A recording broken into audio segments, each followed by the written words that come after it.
after that, Eunice is going to like start a presentation. But in between the presentation, we're going to take some questions. So if during the time you have any questions, please feel free to sort of put them on the chat, and we will be looking at the chat all the time so that we can be able to answer your questions.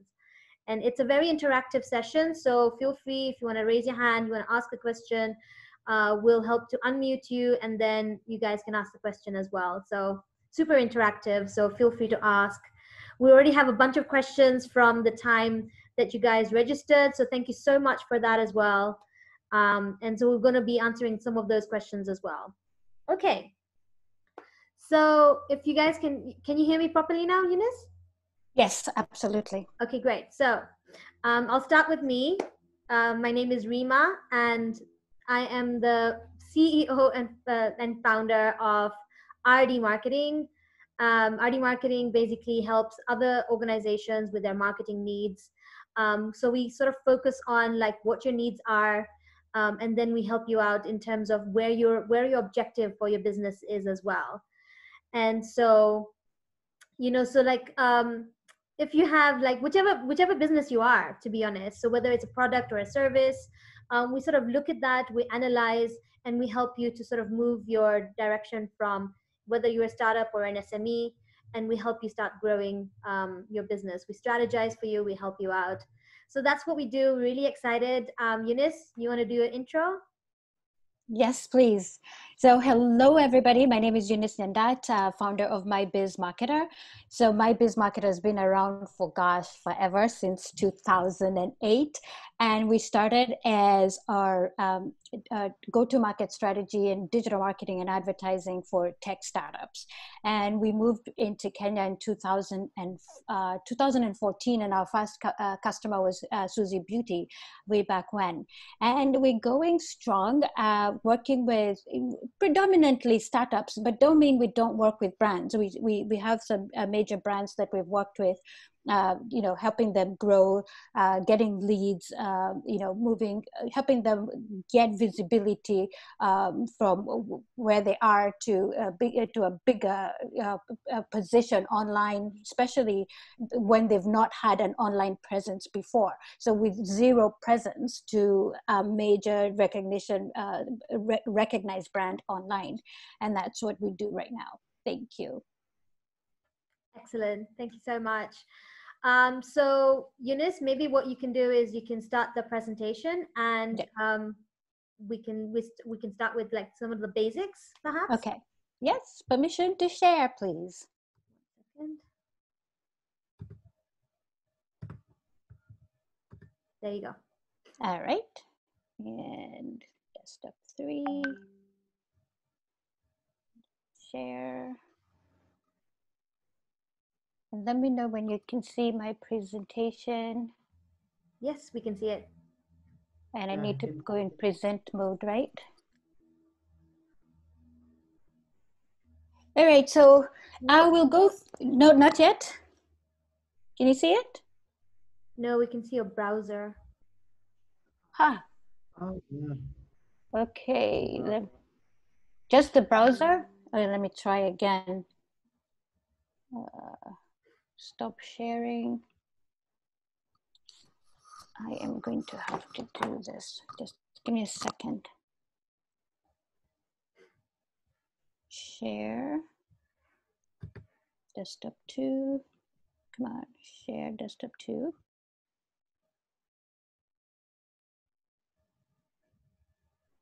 And let me know if you can see that.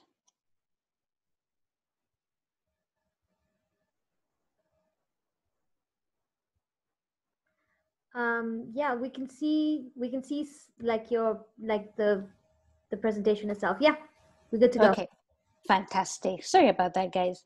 All right, so with this partnership between Ardy Marketing and MyBizMarketer, we pretty much work together on a lot of projects. So it's only natural that we be doing this presentation together. So welcome, everybody. So what is marketing?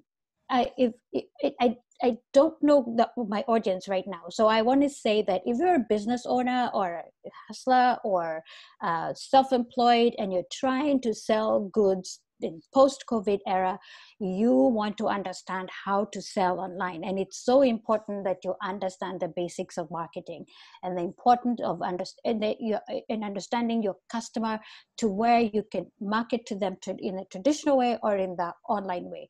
I know for a fact that we can't get away from traditional because some of us still have brick and mortar stores and still have to face our customers every day. Now, facing our customer in real life and online, it still is the same. We still have to create a relationship. So this cartoon kind of did it for me. And what we do in our marketing meetings, and we're trying to get an edge into getting more customers. Can we compete on price? We can't compete on quality of features or service, but at least that leaves fraud, which I'd like to call marketing. Really, honestly, no. Marketing is about telling the customer what our products are about so that it resonates with them, so that they're then able to buy. Connecting with that emotion that converts a sale. Saying, if I love cats, and you're selling cat food or you're selling cat products, you're telling me you have the best products, and my cat will be ultimately safe when I buy products from you.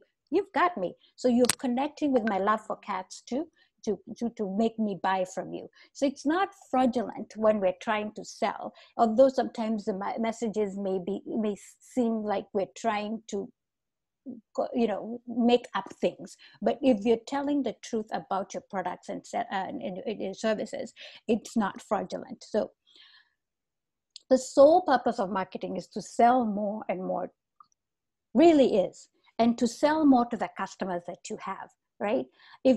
I know, for example, now that we're in this era where customers have less money to spend, you have less money to spend in your marketing efforts. You're stuck, and what could you do? In your database of customers, I bet you there are people who've never bought. You want to try and sell to them, right? So there's the P's of marketing, and everybody knows these four: the product, the promotion, the price, and the place. So you've got the product, right? You're promoting it everywhere: Facebook, WhatsApp, on the streets. You've got signs outside your kibana or your store or whatever. That's your place, and you've got the right price. But there's more to this, right? There's more to the marketing mix, and Reema can tell us more. Yeah, so we basically are moving away from just the four P's of marketing, and those are the basic ones. However, like, it's important to know that there's others. So for example, people, if you've not known, customer service and marketing is so linked together. Your staff are so important in the entire aspect of marketing as well. If they're not happy, for example, if they're actually portraying how bad, you can say all you want out there in your promotions that your price is amazing, product is amazing, your service is amazing. However, if the people are not able to portray themselves, and customers actually interact with your people, that's where now the problem is. So there will be a disconnect in there, which is why we always say that make sure your customer service is tip top. Make sure the people who are working internally within your organization is also tip top as well.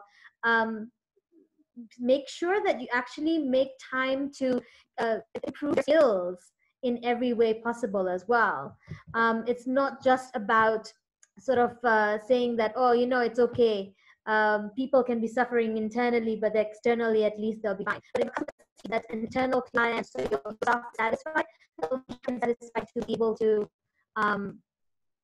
Okay. Sorry, I think my chopping up again. Yeah.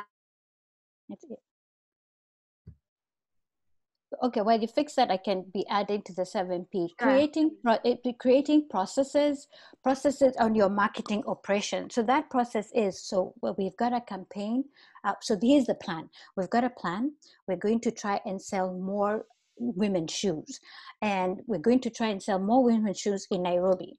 So what are we going to do? The first campaign is, let's try and sell heels. And how are we going to do that? We're going to post messages on Facebook. We're going to post messages on WhatsApp. How often are we doing that? So we're doing that every day, twice a day, or 3 times a day.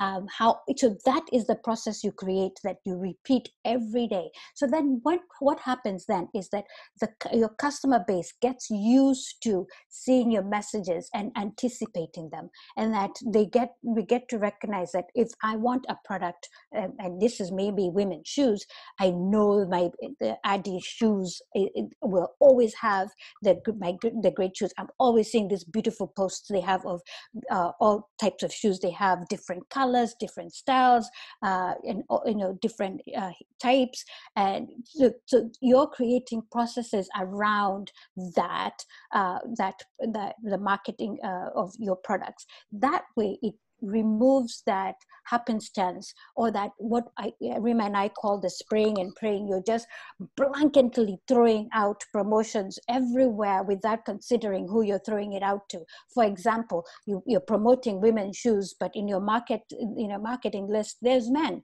What are men going to do? Tune off, because all they're seeing is women's shoes. They don't know you've now got some nice Italian leather shoes that they would like. So creating process helps you now get that nailed down to a point where you're doing it consistently and your customers anticipate for it. The pricing, remember that you've got other competitors out there, and people will want to compete with price. Try never to compete with price. Try to compete with your relationships, your product, because it's of their quality and the way you deliver service and that kind of thing. So price be the last thing you compete from, because that price chips away at your ROI, chips away at your revenue. If your margins were little, then anytime you bring down the price, and you're pricing because the pair of shoes you saw your competitor pricing at 2K, you don't know why they're pricing at 2K. Maybe they brought it in at 200 and they're priced at 2,000, for whatever percentage that is. What if you brought in that shoe at 1.5? It really has then, is taken away from your profit margins. So price your product based on the quality and the kind of service you pride yourself in providing, right? Reema, would you be able to add to this, or we're good? Yes, we can. Mm-hmm.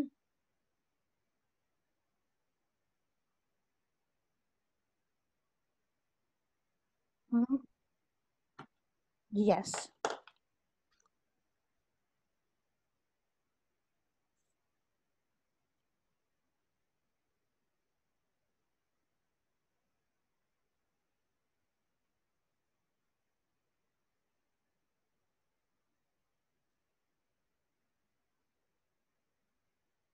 Mm-hmm.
on that, on the negative feedback, honestly, if they actually taking the time to give you the feedback, they actually would like you to improve. They're giving you an opportunity to. So visibly respond and show the process of you fixing the situation that was addressed. And that teaches other customers, oh, if I have an issue with this company or this brand or this business owner, look at how they handle the situation. So, okay, it's safe for me to buy from them because, oh, they'll sort me out if there's an issue.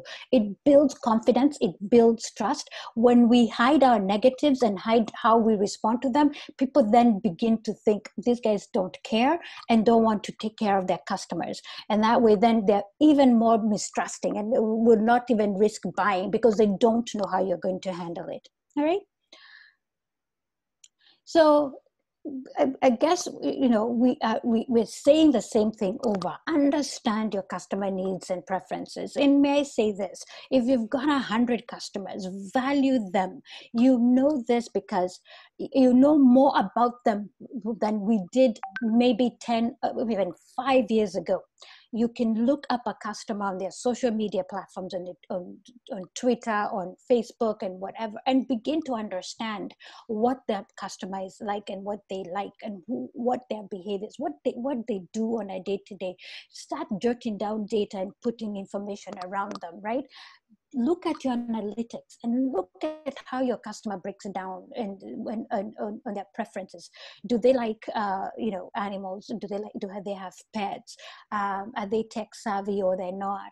So that even when you're pushing promotions, you're making sure that it's in a tech friendly way for them to absorb them and not to push them away. I'll give you an example.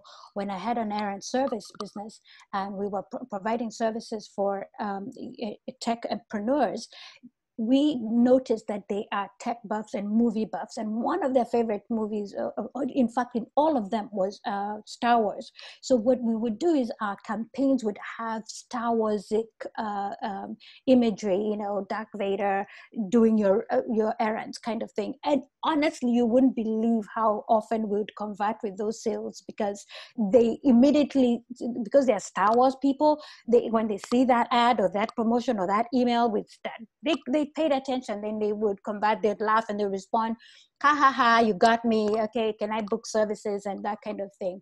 So then grouping your customers into segments, men, women, would be, we got, you know your products better, know which customers buy what products, and then sending them campaigns to that particular segment saves you money, because then you're not spraying and praying, sending out a blanket campaign hoping to get somebody, and then you get nobody. It's kind of like you've seen two birds, you've thrown a stone and you're hoping that you get one. No, just be very, very targeted. Providing that superior service in targeting your customer gets you that customer over and over again. Focus on your customer. Again, building on product excellency, operational excellency helps you also improve on customer intimacy. Collecting that data on your customer gets you the edge over all your competitors, right? You know more about your customer than your competitor does. For example, if Eunice was your customer, she can't wear high heels that are 6 inches, but she loves the 3-inch heels. So don't send high heels, the 6-inch heels just keep sending, and she will be buying for you forever. So those are the things you gotta start drilling down, and that way that customer will never go anywhere else, because if they know you understand them so well that experience, it boils back down to that experience. I don't want to go chance with somebody else that I don't know. I'd rather buy from you who completely understands me and I understand you, that kind of thing. All right. Yeah. Mm-hmm. Mm-hmm.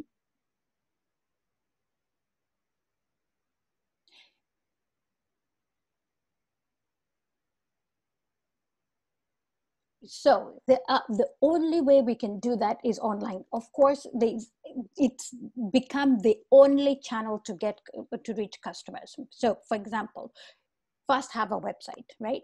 Then have all the social channels that you need to have.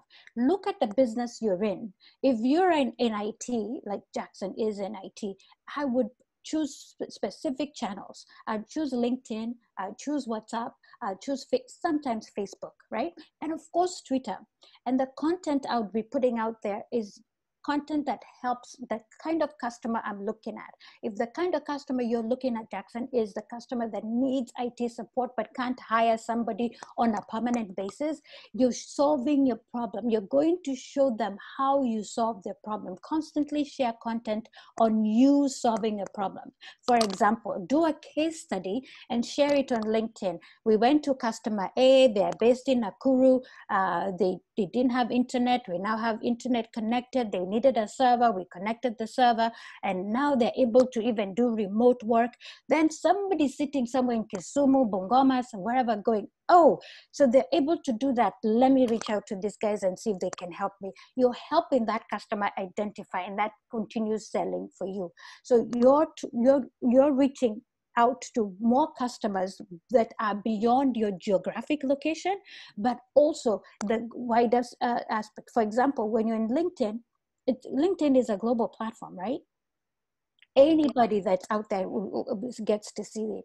If I'm in Zambia and I don't have a solution that's similar to Jackson, I'll probably reach out to Jackson, and Jackson will probably say, well, let me see who I can find. And maybe Jackson, then you're flying to Zambia and solving, and now you have customer base in Zambia. And then you share that case study on LinkedIn, and then before you know it, now your consulting company is now working all over Africa. So honestly, that digital presence needs to happen, or it needs to be there. You cannot avoid it now. We have to be online. You gotta go beyond your local geographics. Sure. Get. Okay, I'm saying I'm getting the insight from Eunice. Mm-hmm. Yeah, but I also wanted to clarify. I'm in edutech. Education. That's Edutech. fine. That's Yeah. fine. That's fine. And it's a space that is, it's a space that is super, super exciting right now. We at MBM Labs are playing in that space. People need innovation in edtech, but we don't know, Jackson, unless you share on LinkedIn, you share on Facebook, you share what the challenges are and what you're solving and how you're solving and interacting with customers. So you have to get out of your comfort zone. You have to do webinars like this and talk about how you are able to help. Talk to people, put out a 3-minute video on YouTube talking about the challenge. Yes.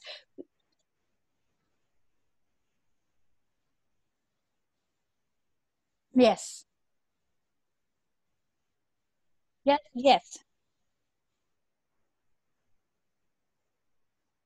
Yes.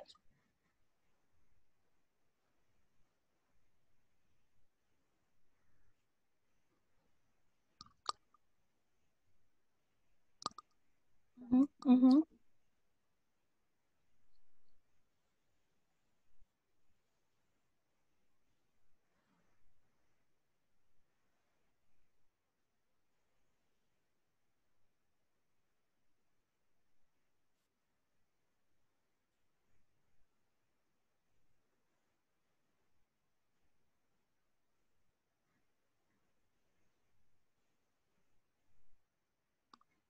Yeah.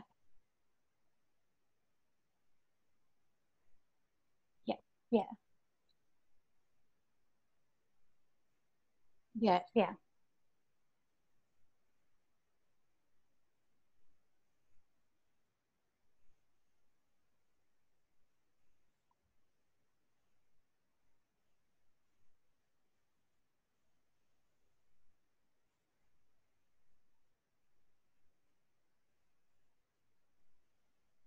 Exactly. Exactly. Getting feedback.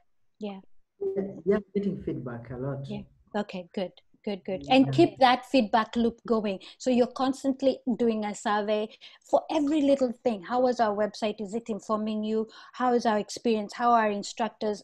Just feedback on every little aspect of your service, of your product, of everything, so that you are up to date with how your customers are feeling about you.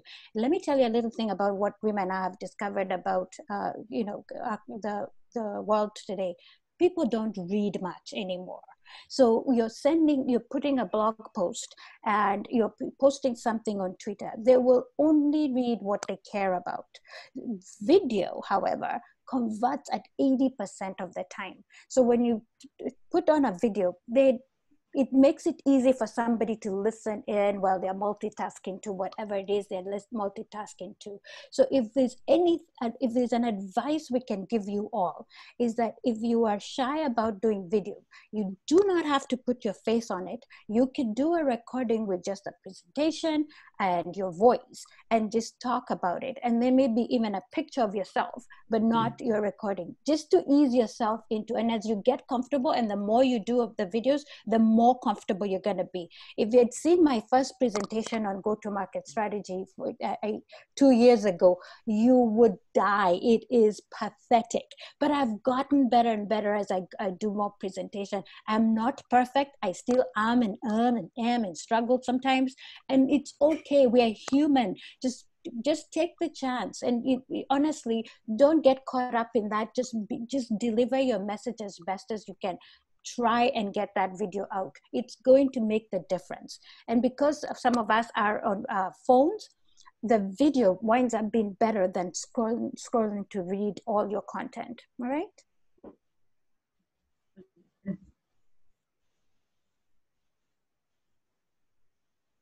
Yes. Petition. Yeah.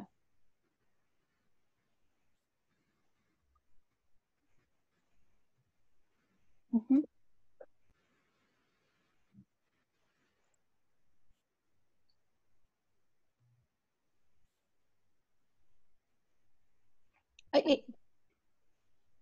And a good tip I could share with you, and I share this with all our e-commerce guys, is that if somebody's selling t-shirts and you're selling t-shirts for young, vibrant young people, and then you have somebody older wearing that t-shirt, that ad on Facebook probably wouldn't do well, because Facebook looks at the image of the person wearing the t-shirt and looks at the target audience you're targeting and says there's a mismatch here.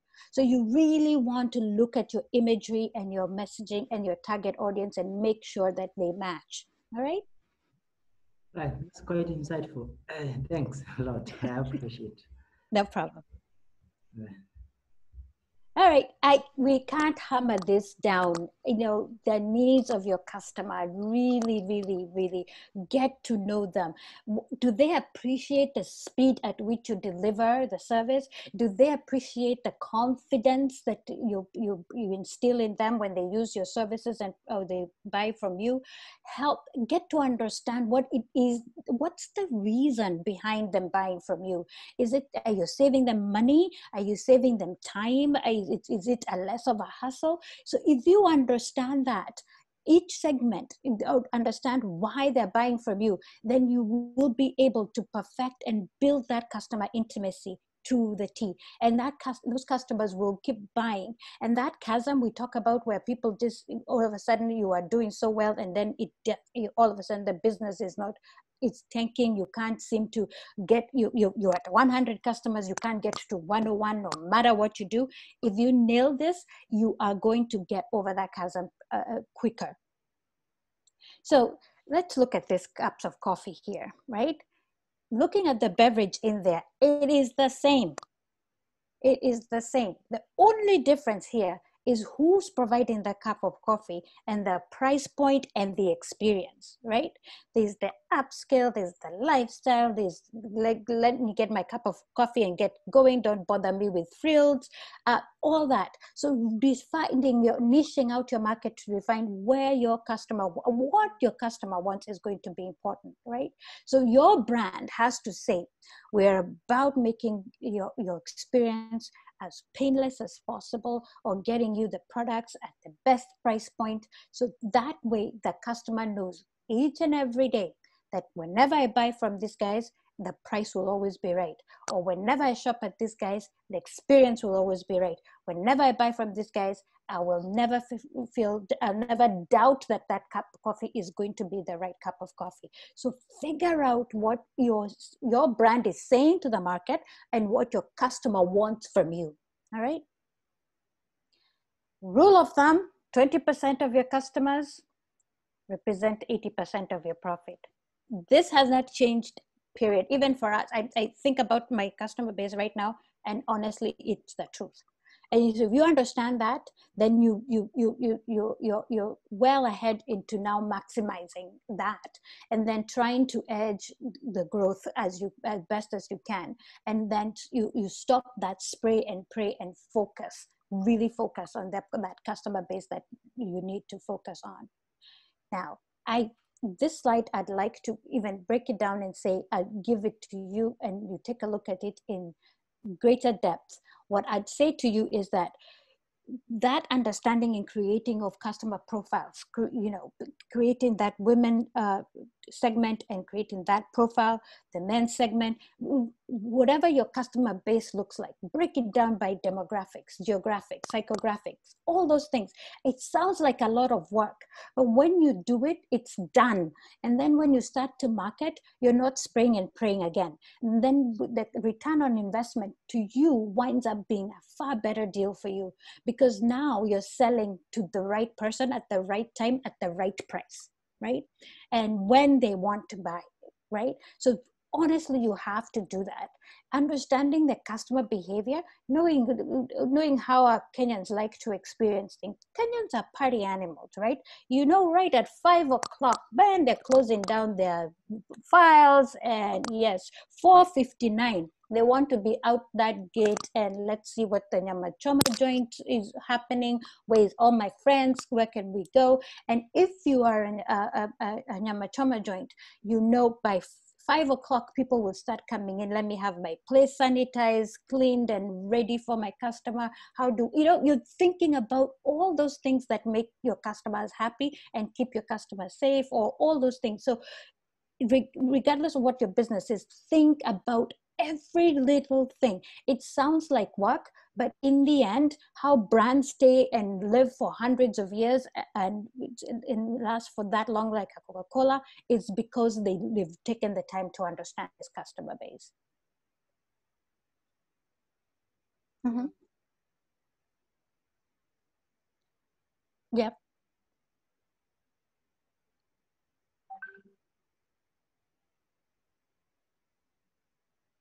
Yeah. Yes. Yeah, exactly.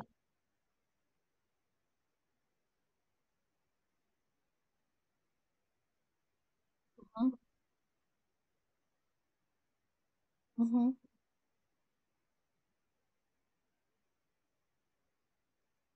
Yeah.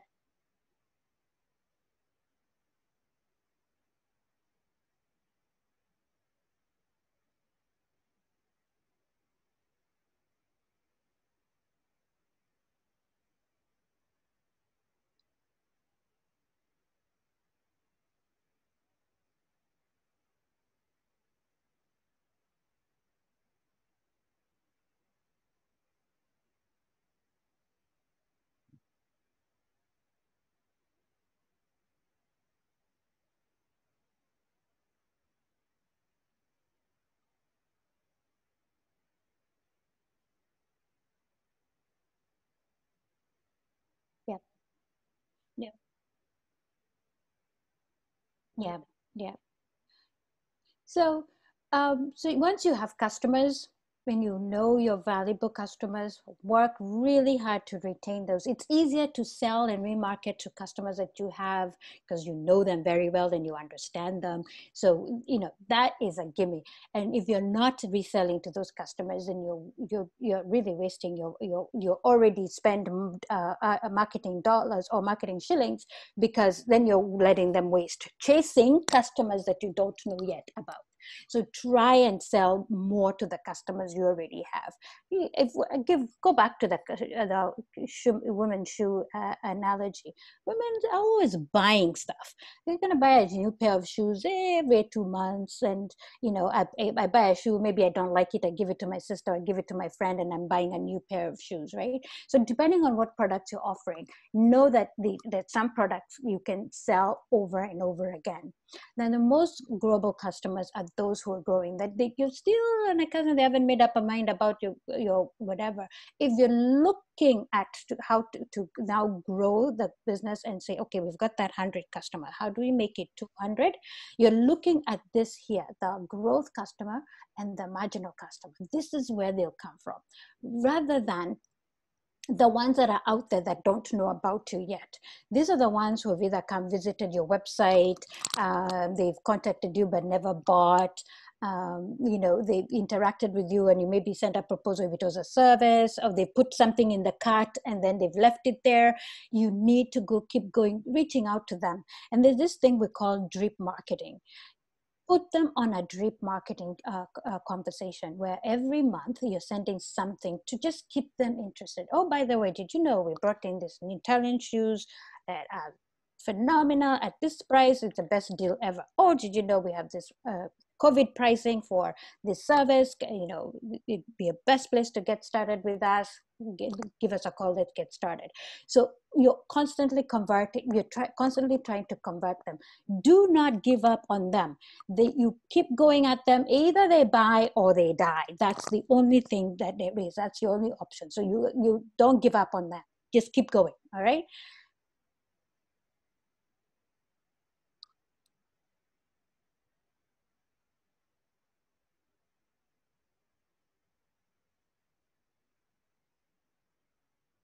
Mm-hmm. Yes. Yes. Yes. Yes. Yes.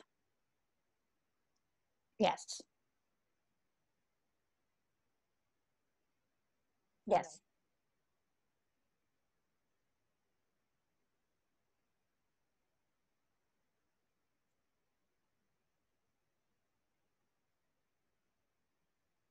Yeah.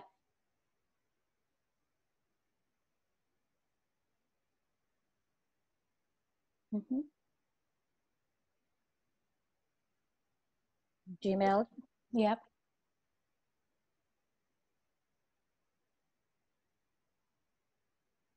Mm-hmm.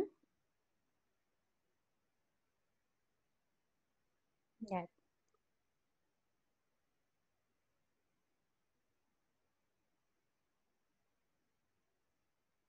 Yeah.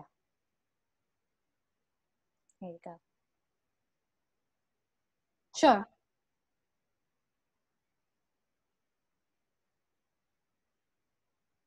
Okay, so on what Eunice was talking about right now, I was trying to figure out how do you strike a balance, because as you want to maintain the people who have already interacted with your product and you want to keep informing them.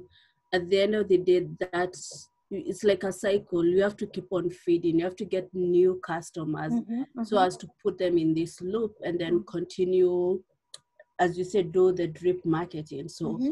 how do you maintain the balance of making sure the loop is going in, getting new customers, and also now try to maintain these customers who maybe have already bought your product or are in the process of buying? So how do you strike that balance? So here's where the P in processes comes from. That comes in. So you've created those processes, and it's in your plan. And then you have the systems. You've got your CRM. You've got your Mailchimp. You've got your all the tools you're going to need to keep these things going. And you're going to automate. And nowadays we've gotten systems that you can automate this. All you're doing is maybe updating an image and a message, and just put it on a schedule and it goes out. And then all you're doing the next is just going in to check, is there a response, is there an inquiry, is there a new lead for you to respond back in. So if you create the systems in the beginning and say, okay, this is my process, this is the systems I'm going to need. I'm going to need a CRM. For us, we use HubSpot, we use MailChimp, for email marketing, and then we also use the HubSpot email marketing tool, and then there's a proposal tool. So now you've got a lead coming in through HubSpot. It notifies you, oh, you've got a new inquiry through the HubSpot form. Then they're saying, oh, I need to know about your services. Then you schedule a meeting. That's a lead coming through. You schedule a meeting, and they say the meeting goes well, and you assign the task to now send them the proposal, and then you send the proposal and you send the quote, and the customer doesn't buy. So now you put them in that spot of a drip communication, where if we do a blog post or I do this webinar, I'll share the link to the webinar. Hey, we just did a webinar about marketing 101. Frequently asked questions about marketing. I thought you might be interested. I sent that out. So all I'm doing is there's that already pre-created stuff, and you spend a day pre-creating things and automating things, so that you're not always in marketing. You've automated a whole bunch of things, so that then you can go into the process of the business development. And then as your business developing, you're adding to your process, you're creating new campaigns. We've got new products. You want to push a campaign for this month, the month of October, or the month of November. We're going to do Christmas sales. Now you're doing your Christmas promotion stuff. So then you're adding that to automation. You're maybe even doing a countdown to Christmas. Okay, 12 days to Christmas, and this is what what you can buy. Ideas on what you can buy for your family and friends for Christmas. Ideas of places you can go for Christmas. Ideas on places on what you can cook for Christmas. So you just keeping people excited and engaged with you. Just creating that process and that plan helps you get it all, build that balance. All Okay, right. thank you. All right. So. Mm-hmm. Mm-hmm. Mm-hmm.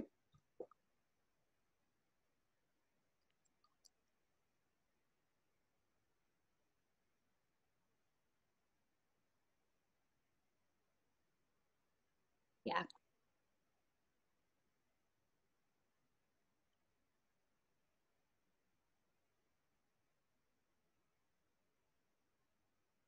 You know what happens when you don't have a call to action? They're like, oh, okay, what am I supposed to do? And you've lost them. And you're asking them either buy, engage, come to our Facebook and comment. You're asking them to do something. You'd be surprised how happy people are to do what you ask them to do. They'll go check and see if they can buy. And then sometimes people will put something in the shopping cart, and then maybe they didn't have the money, and you want to go back and say, oh, we see you put this outfit in the shopping cart, but you didn't buy. Would a 10% coupon help? And you honestly, that may be what they needed, and you've closed the deal, and there you go, you've sold something. All right. Right. First challenge, go ahead. Okay, I have another question. Sure. Now, how about the messages? Should you keep on changing the message every time and now and now? For example, when I'm doing every intake, should I change the message? The message has to suit the promotion. The message has to suit the segment. So if you keep the message the same, what are people going to do? They're going to tune out. Think about yourself, how you experience Facebook, and you're scrolling through the feed. If you start to see the same message over and over again, what do? So all of a sudden, you're not even noticing it. You just go right by it, right? So if you could change the image and the configuration of the message and even adding the call to action. The call to action may be different, and the message positioning may be different. A message could be, act now. The message could be, oh, we need you to do the following steps. So you're changing it to make sure it doesn't go stale. And things when the message gets stale, people tune you out. I tune out Safaricom all the time because they've hammered me with this message over and over again. And I'm like, okay, I get it already. Can we move on? So that's what happens to your customers if you don't change things up, change imagery, give them, you're staying fresh and engaged. So that's why sometimes you don't want to always have promotions. You want to have information, entertainment. I remember the E's we usually use. Reema and I have this E's: excite, engage, educate, empower. There's one more E. Excite, empower. Yeah, there's one more E. I can't remember what it is, but there's the E. So you're always making sure that your message falls under those E.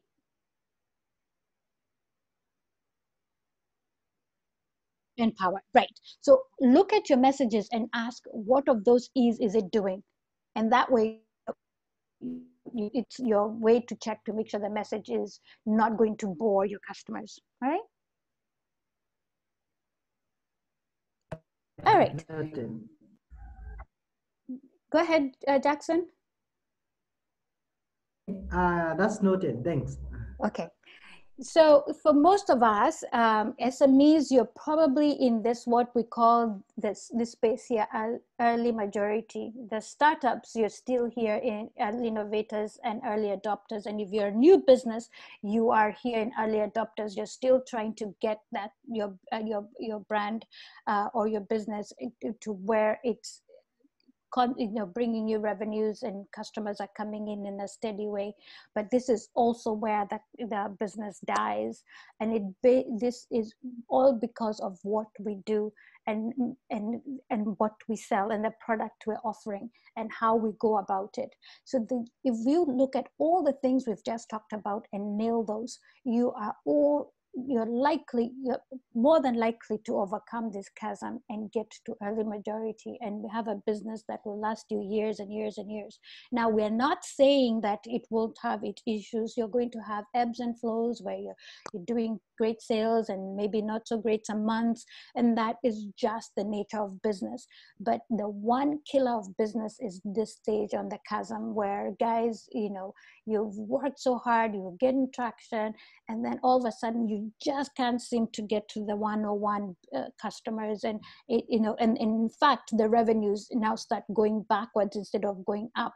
Your customers that you have, those 101, stop buying, so you can't even sell to them again. So the goal is to work really hard to retain those 100 and then to convert the new ones, so that then you can really climb up to this area here of early majority.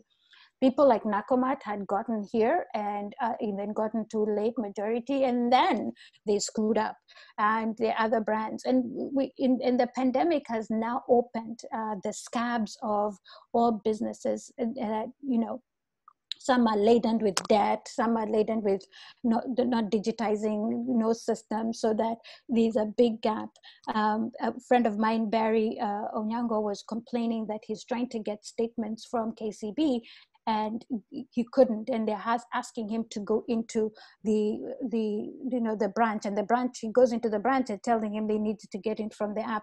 So this is a system thing, and KCB, being the big brand it is, could not figure it out, right? This is how you lose customers. Simple things like that. All right.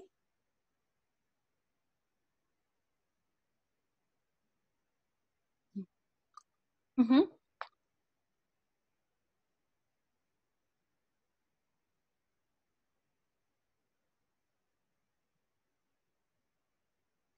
So the product is the same, the service is the same, the company is the same, and nothing's changed. So your early strategies are maybe getting to the first adopters, right? And the innovators. Now you're getting towards where you want to get to your early majority. The strategies changes in where your messaging is, is going to be tailored to those segments, so that you're growing the segments and you're adding a product offering to diversify your business, so that you're not just selling one or product or selling one service, that when things go wrong, then you're shutting down the business. So that strategy now depends on the goals of the company that year, or that's the first 6 months, or the next 18 months. What do you want to do? So that you have the overall strategy for the company, and then you have the overall strategy for the product, and then you have the strategies for the short-term goals. So we say, for example, we want to sell more women's shoes. We've got too much inventory of women flats that we want to get rid of them in the next 6 months, get them out of our warehouse. So then you pull a campaign. That's a short-term one. Now, long-term one is where you want to maybe even expand to other geographics. We're going from Nairobi to the rest of the other counties, and now how do we get our message out to those guys? So it's all driven by the goal and what you want to achieve. So look at the company overall, and you're marketing the company. You always have to keep marketing the company. Then you're marketing the product, because there's still those people who don't know about the company, and then those people who need to understand the product, and then those people who need to understand what need to keep buying your product. So you're marketing to them constantly so that they keep buying and you have revenues coming in. Does that answer your question?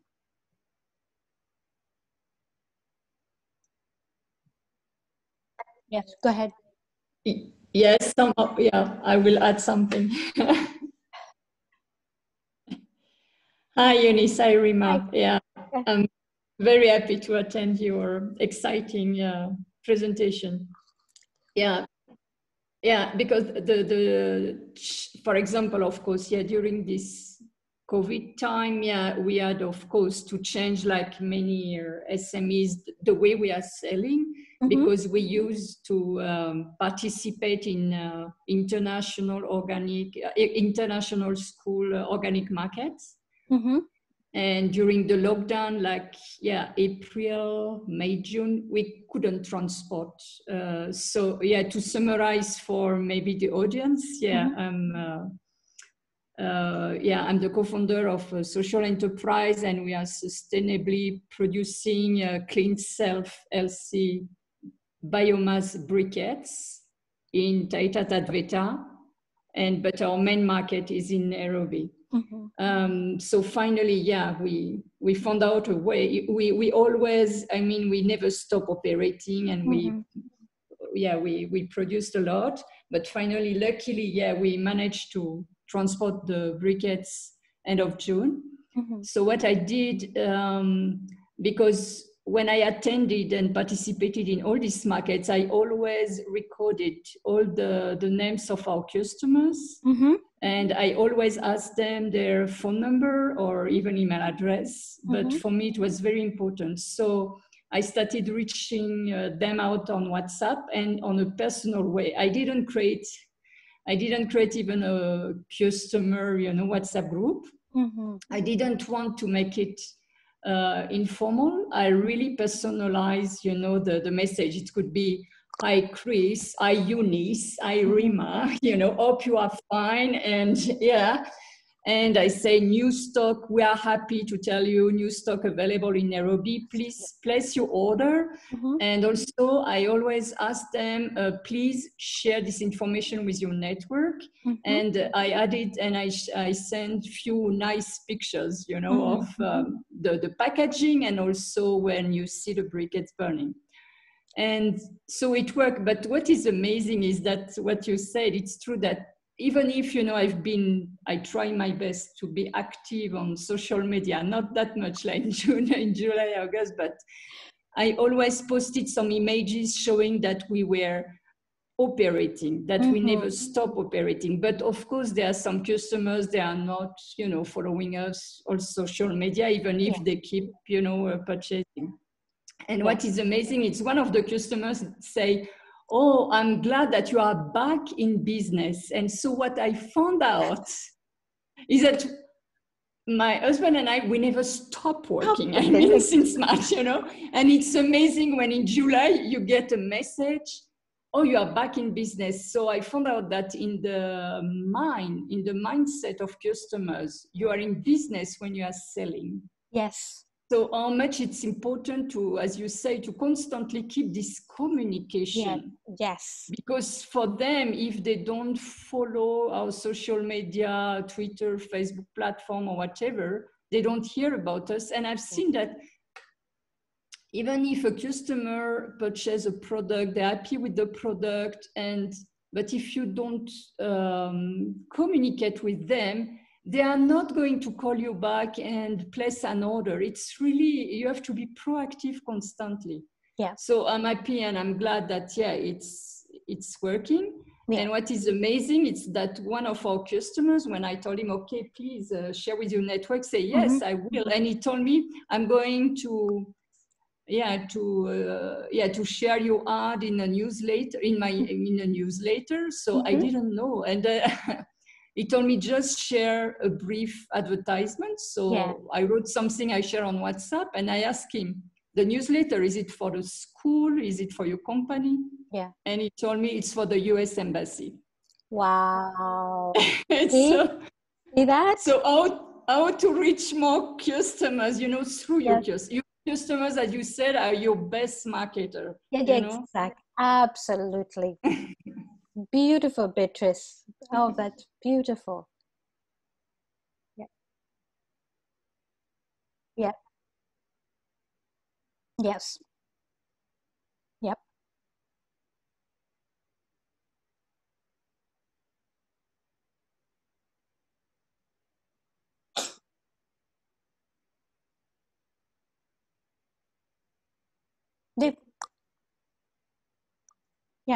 They closed.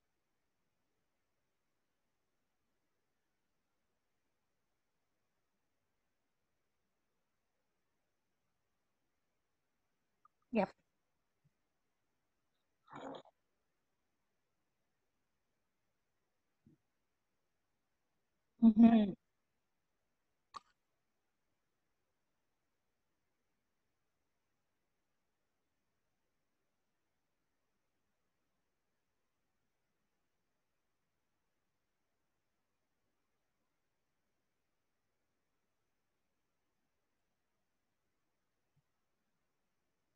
Yeah.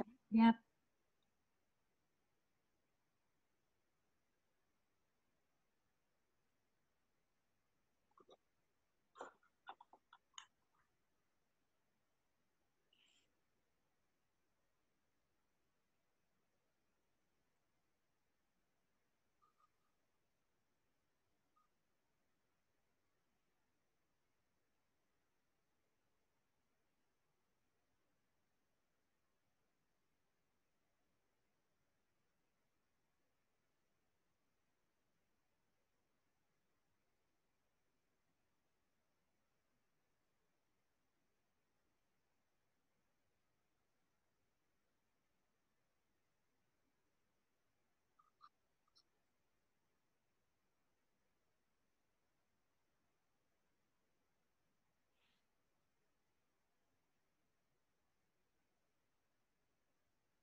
Mm.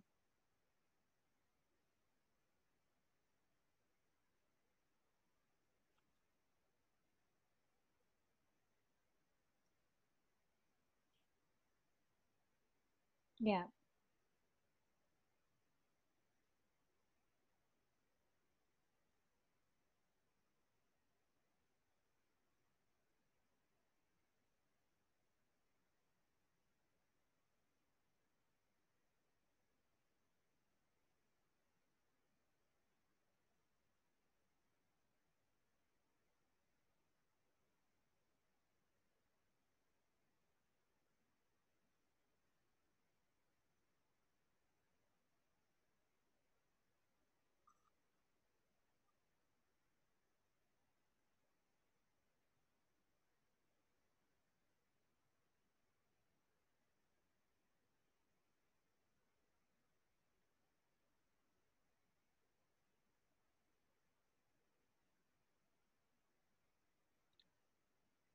I'm sorry. I lost my screen. Sorry, I've got to do this over. I lost my screen. So keep talking.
Yeah,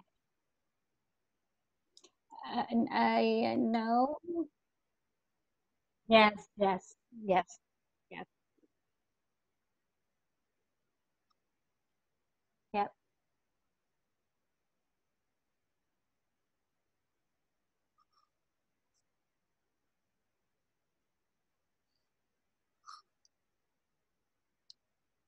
Rima,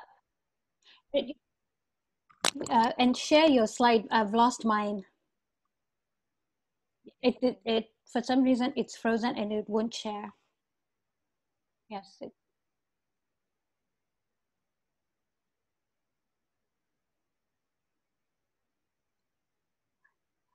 Somebody had asked a question on budgets, and I wanted to toss something out to you regarding budgets.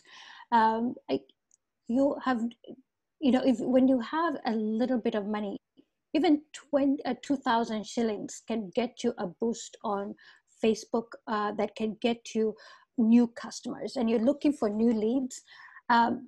Do a boost, do one promotion, and just see 1,000 bob, and then do it for a day, and ask for, connect it to your WhatsApp business, so that you can ask customers to respond to you indirectly, so that customer then is that customer then gets into your database. Because what happens is, when you do a boost and people when you do a boost and people like, you get to see their profiles, but you don't get their information. One trick we figured out is that once we integrate WhatsApp on our Facebook page, and Facebook, you do a boost and connect it to WhatsApp, customers then respond directly to you on WhatsApp, and that way you can get their phone number and information and continue engaging with them. That budget should not stop you from doing whatever you need to do. Posting organically doesn't cost you a thing. Posting on LinkedIn doesn't cost you a thing. So keep posting, because that keeps your visibility out there. Not only that, in search engine optimization, as you're posting content and updating your website with blog posts, with videos, and even if it's a 1-minute video, it helps keep ranking you up. So if somebody didn't know you have ed tech services, Jackson, then all of a sudden you start to rank as the top person for ed tech services. If you're selling women's clothes, you start to rank as the person place to go buy women's clothes, because you're constantly, Google will rank sites based on how frequently that content is updated, and how quickly people click to it and like it, or like it in that they stay on that page. All right.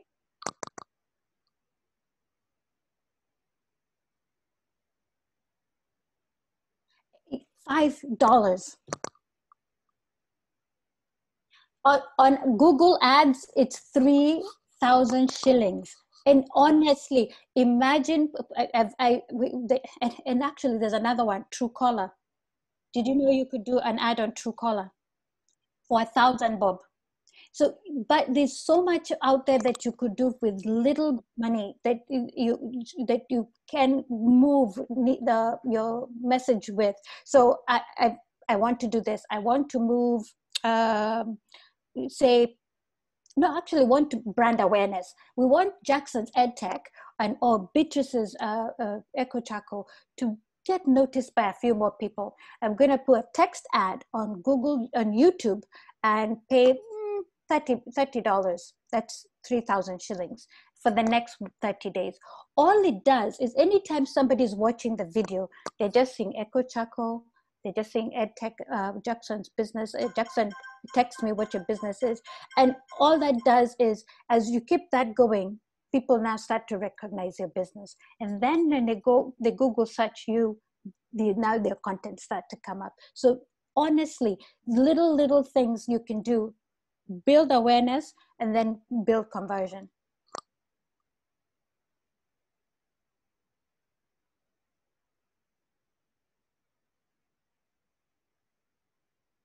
Yeah.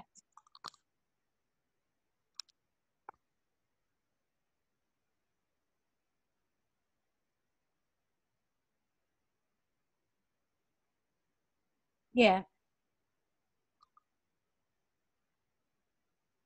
Yeah. Yeah. Yes. Yeah.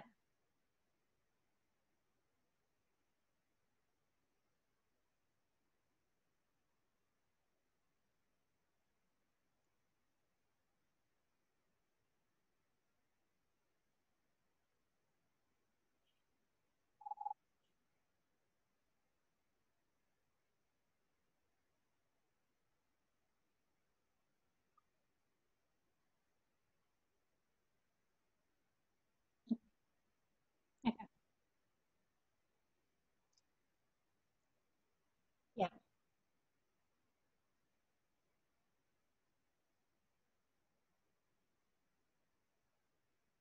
Customers. Yeah. So what the best strategies to do that is be very targeted in that, first of all, for example, your ed tech, you're making sure that people that are following you have, or interest is ed tech. Really, if it's parents you want them to be parents, so that your ad, you're making sure you say they have to be parents. The age group may be the parent age groups, 20 to 30, whatever the age group of parents are. You're making sure that then if you're based in Nairobi and you want just Nairobi, you're selecting Nairobi. You're drilling down. Do they have primary school age? Is that the age you're looking for? Then you're making sure that they have kids between ages of blah blah blah. So that's drilling down. All right. So that's the customer you're going to get. And what the platforms do is they'll not show your ad to anybody who does not fit that category. And then also Facebook goes another step and then starts to show you lookalike audiences. And that lookalike audiences is audiences you didn't think fit that same category that you could then add to your strategy, and add that lookalike audience. So, and you can't get that lookalike audience from Facebook until you do this boosting. You will not get those until you start boosting, so that they can know what you're looking for. And so you have to really get right what you're looking for, so that then Facebook gives you, or Google gives you, the audience to match, right? So if you don't get it right, you're going to get the wrong audience, period. So that's why you have to do the work of figuring out who your customer is, so that when you run an ad, you're going for the right customer, so that then Facebook's or the Google's are matching your audience correctly.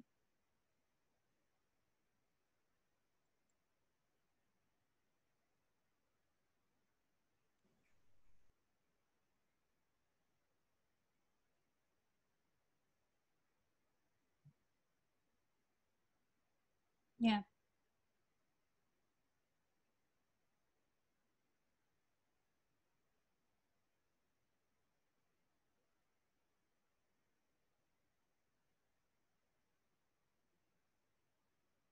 You're chopping up again. Oh, there we go. It's cleared. Okay, it's cleared again.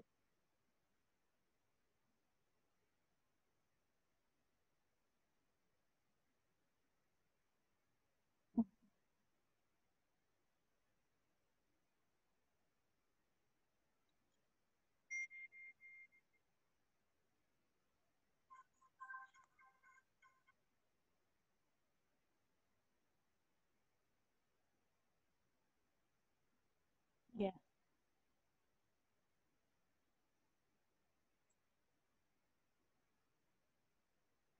Yeah.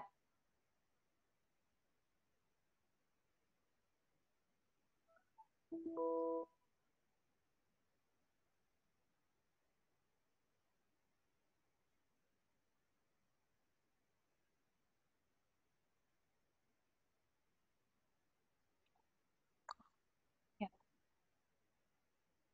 Mm-hmm. Mm-hmm. Yeah. Yeah.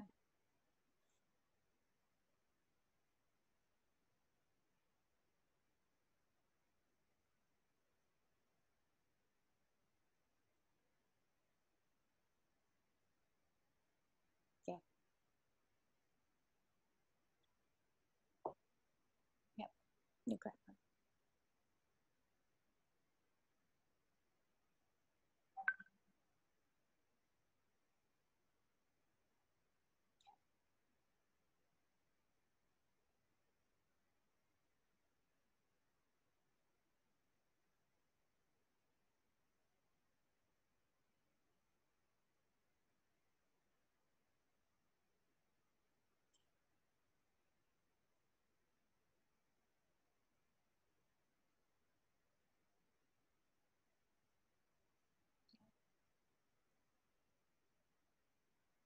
Yeah. Mm-hmm. Yeah. Yeah. Yeah.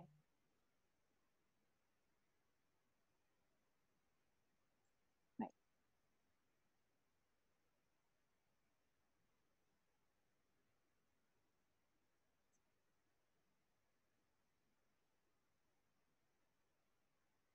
Yeah. We can go to the question. And can you share the slide on email? Oh, wait, move a couple of slides down. Keep going, keep going, keep going. We can send the slides out to everybody if you like. Keep going. So this one, uh, the selling online now is more critical than ever, right? We're moving away from the funnel where you did marketing and then sales took on. By the way, marketing and sales are two different disciplines, and so when you're hiring somebody to do marketing for you, don't make them the salesperson as well. Let that person focus on marketing. Let this person who does sales do the sales, or just hire somebody to do sales, and you, the business owner, the business expert, do the marketing yourself. The now the will to focus on is this one: marketing, sales, and service, so that then it brings the customer in the center and the focus, right? And the systems and processes fall in this realm, in that you've got the marketing systems, you've got the sales systems, and then you've got the service system of delivering the entire process to your customer. That way you don't drop the ball anywhere. That way you don't disappear from the digital platform when everybody thinks you've closed your business. And if you don't have any of this, just that, I think Reema and I can share all the tools that you could potentially use. Some are free, some you have to pay a little bit, that can get you to this process where you're able to manage the service and the marketing and the sales as well. So selling online, which is becoming super tricky for everybody, is because people are online, you think you have to let go the norms of selling. It's still, you have to be cautious, courteous, and really, as you sell offline is the same as online. So if you're on WhatsApp and you're selling, if your marketing message, you're trying to sell a product, do what you would do offline. You're still talking, just like we are having a conversation now. Have that same conversation. You're going to meet a customer if you're delivering a service like EdTech, Jackson's EdTech solution, and you have to do a consultation of a Zoom or a Meet. Consider it like you are actually physically sitting with the person. Be on time, be prepared, have all the stuff that you're going to need to close this deal ready to go. Have your systems, if it's your proposal, and have a digital tool to digitally sign your proposals, do your quotes and invoices online. So everything is so seamless, and you're getting down to the business of working for that customer and delivering the good service that it is that you deliver, that they will be so happy to refer your business to somebody else. Then the last slide I want to say, the one place all of us keep forgetting to use is this one, your email. You send out so many email, everybody, but your signature just says Eunice Nyandat, and sometimes it doesn't even have your phone number. If I want to call you back, I can't call you. Why, people? Why? Have all your platforms there, your contact information, your title, and if you can, if your e-commerce platform, have a call to action there. Oh, we've got a sale going on. Have that. If you've got a consultation special you want to give, add a banner there saying, contact us for this, a call to action. By the way, you may send somebody, oh, I found this interesting article online, blah, blah, blah, I thought you might enjoy it, and send it out. And then somebody finds it so interesting, they forward it, and it gets forwarded. What happens? They've just forwarded all your information to all these people. Now, had you not, this is a marketing real estate that we avoid. Find all those other marketing real estate stuff that we could use that you've not used before, right? Your WhatsApp, that image on WhatsApp, on your profile. Optimize your WhatsApp business profile because it's feeding into Facebook. It's feeding to Instagram. Optimize every space that you are. So the information is there. It's your phone number, it's your email, everything. Of course, sometimes you want to hide your email because of people, spamming you. But there's creative ways. Just spell it out, Eunice, and dot, type out dot, so that nobody's scraping that data to spam you, right? And there are other tips, and we'll shoot out an email with tips and tools and stuff after this. And that's it.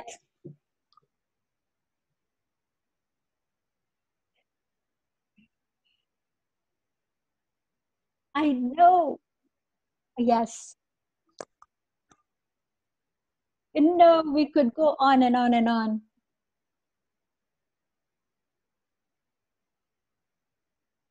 Yes.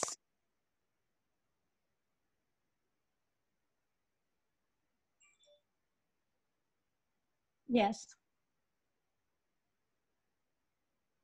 Yeah. Yes.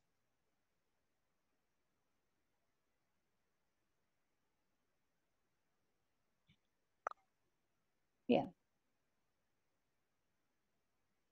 Yes.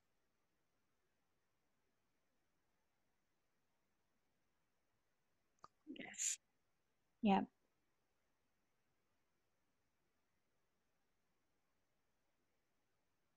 Yeah. Yeah. Mm-hmm. Yeah. They forget. They forget. Yeah. Yeah. Yeah. Yeah. That catalog feature on WhatsApp Business. If you don't have WhatsApp Business, get it, because then it allows you to create that. If you're in services, you can put all your services in the catalog. If you're selling goods, you can catalog out your the goods you're selling, and pushing them out to people gets easier. And putting a post on your status of a product that you're trying to push with that gets seen by anybody who's looking up statuses without spamming anybody. Ask group rules, because some groups have days on which people can promote. Ask the group admin, when can I promote my business, and they'll tell you, oh, Wednesdays is our promotion day. And so, put a little post-it on your wall on the days that people are allowed promotion. WhatsApp group this promotes on Wednesday, so that even Facebook groups, and do the same. Thank you.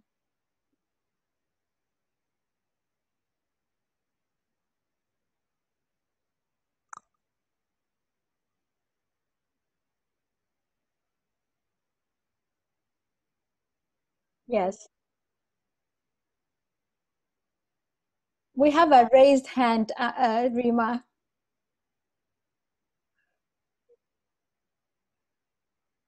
Really quickly. Second.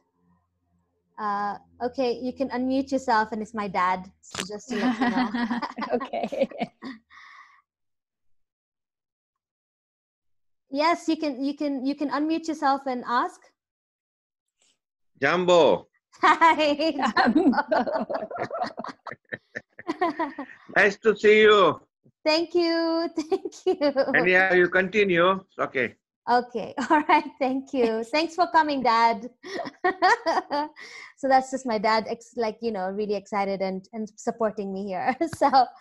And can I say, I also have my hubby on here supporting me. Thank you, hubby. Oh, yay. That's for family supporting us, right? I know. Thank you. Yes. Great. So thank you, guys. If you want to ask any questions, we're still here. Yep. But if you need to go, please feel free and leave the meeting. We're okay with that. Yeah. And we'll keep you posted for other ones that we're there. And yep. You've got our email addresses. Feel free to sort of write us an email or drop us a message or anything like that. We're happy to answer any of your questions. Yep. If you want a 30-minute free consultation, we're happy to do that as well. So. Yep. Yeah, just Reema and I are going to do another session like this, and this one will be processes and systems and automation. So if you want to know when that's coming up, just let us know. Just shoot us an email to say, put me on the list for the processes and systems to setting up your marketing operations, to making it simple. That sounds great. Yeah. Okay. Thank you, everybody. Thank you. Thanks a lot. Thank you. Have a nice weekend. Thank you. You too. Thank you, Beatrice. Take care. We'll talk soon. Thank you, Jackson. Yes. Thank you, Jackson. Thank you so much. Thank you. Thank you, Modani. Thank you so much. Thank you so much. You've taken time to really, I just feel like this was just meant for me. Oh, bless. Taking care of our customer. Yeah. Thank you, Omondi. Really appreciate it. Yes. We're still here if you still want to have any questions. Jackson, if you have any questions, we're still here. So, take advantage. Yeah, sure.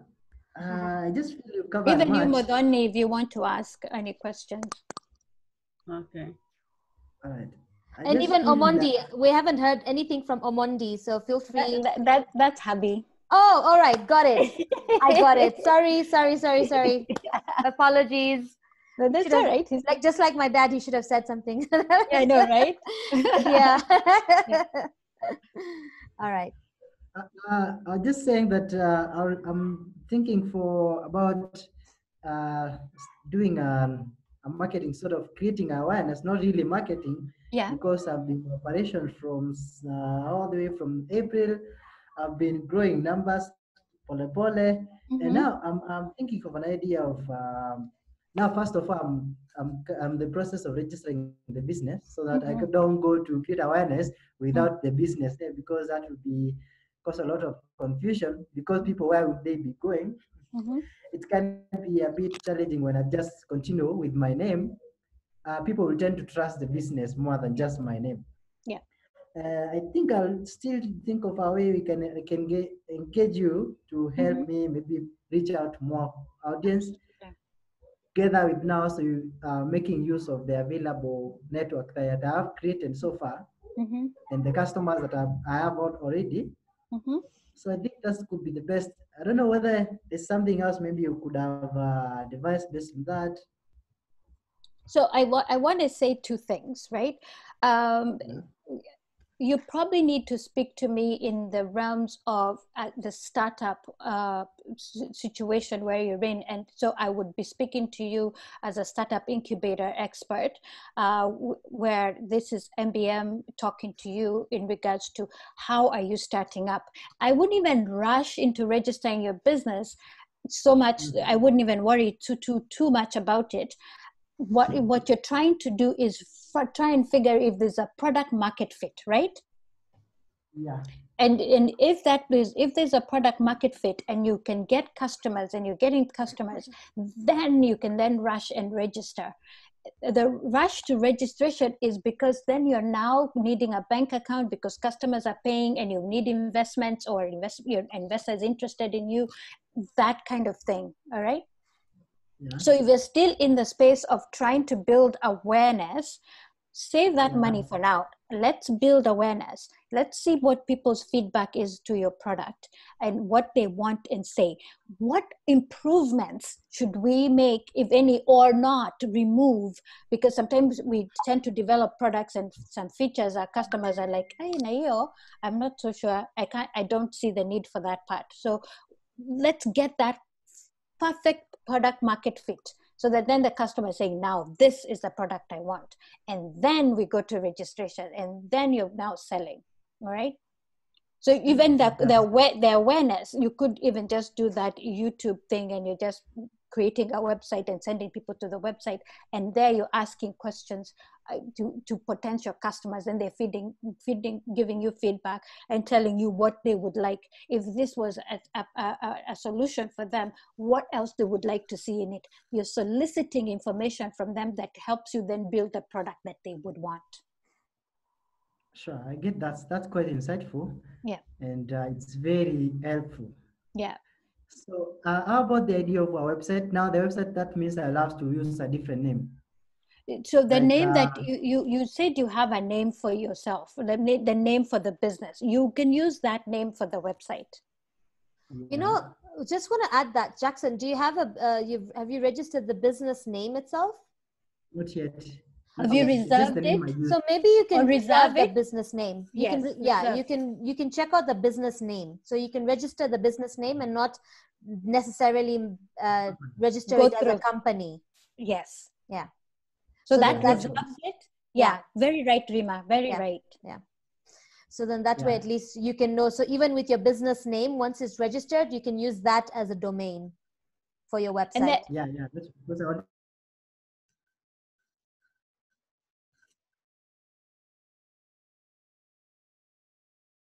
Uh-oh. Is it? Oh no.